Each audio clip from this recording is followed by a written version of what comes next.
Eu achei que eu tinha chegado num momento da minha história que estava bem financeiramente, patrimônio, as empresas indo super bem, meu filho maravilhoso, exemplo na escola, a gente podendo curtir algumas situações. Eu falei, poxa, eu vou chegar um momento agora que eu não vou precisar fazer todos os dias aquilo que eu fiz há tempos atrás.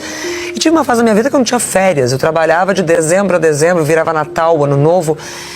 E aí aquilo foi, a vida foi melhorando, graças a Deus, e construí isso tudo. Eu falei, caramba, agora eu vou poder viver aquilo que eu sempre sonhei. Eu vou poder trazer cada vez mais a minha família para perto, por mais que ele tentasse tirar de todo mundo de perto de mim.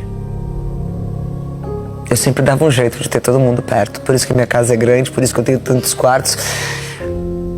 É uma das coisas mais importantes e especiais para mim. Isso eu não vou perder nunca. A emoção é grande quando ela relembra da própria história de vida. Ana faz revelações surpreendentes. O meu pai, todo mundo sempre me questionou porque meu pai nunca apareceu do meu lado. Porque meu pai era um agressor. Meu pai bateu muito na minha mãe. Eu carreguei minha mãe por algumas vezes para o hospital. Essa marca que eu tenho na minha mão foi meu pai que me deu. Por isso que eu jurei que nenhum homem me tocaria para fazer isso. Só que eu permiti ser ferida e abusada de outra forma. A família dela enfrentava a violência doméstica na figura do pai. Eu sou menina de interior, nasci na cidade de Santa Cruz do Sul, que aliás tem muito orgulho, Rio Grande do Sul.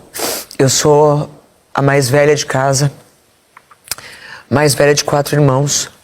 Era muito difícil como criança ter todo mundo falando o quanto meu pai era ruim, era agressivo, batia na minha mãe, o quanto ele era cruel, ruim.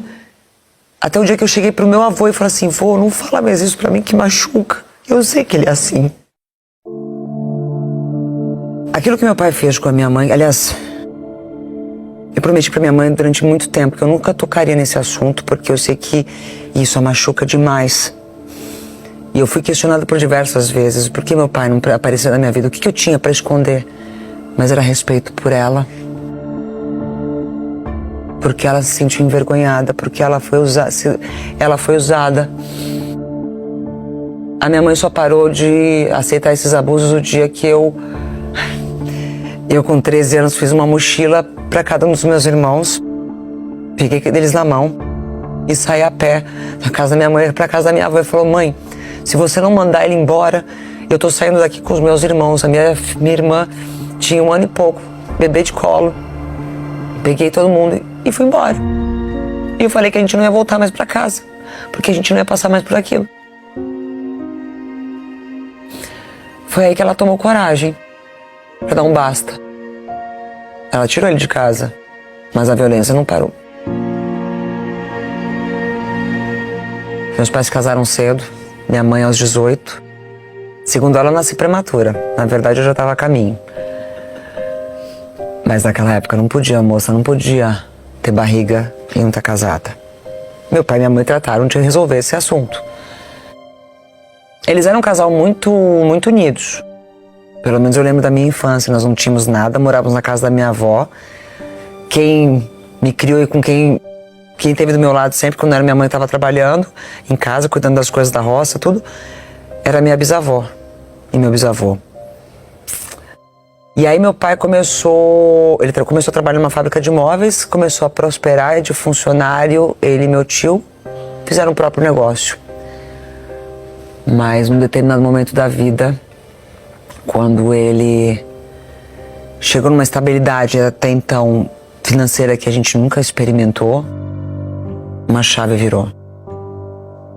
E aí ele se transformou num cara que eu não conhecia, bem agressivo.